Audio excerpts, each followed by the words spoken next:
Hello mga boss, share ko lang itong bago natin mga kasama, ang Insta360 X4.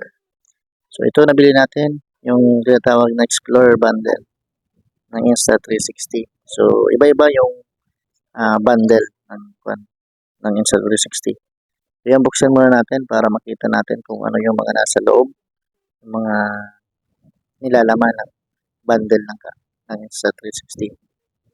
So yan, para makita nyo, ito po yung una, syempre yung Insta360 X4 camera. So, yan yung itsura niya ng X4. And then, syempre may kasama na din yun na lens guard. Yung standard lens guard na tinatawag. Yan yung itsura niya. So, nakakabit na pala siya. And then, may kasama din yan na lens cap. Ayan. And then, syempre yung invisible stick. So, may haba siya na 114 cm. Ayan. And then, syempre, hindi mawawala yung protective pouch. Ayan. Diyan nakalagay, siyempre yung case niya, protective case.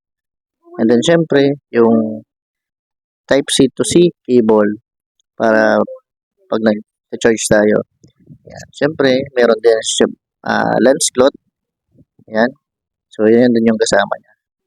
Meron din pala yung kasamang memory card. So, naka-install na para magamit na natin. Baga, activated na. And then, syempre, hindi dyan mawawala yung warranty card. And then, yung guidelines, instruction manual, para at least hindi tayo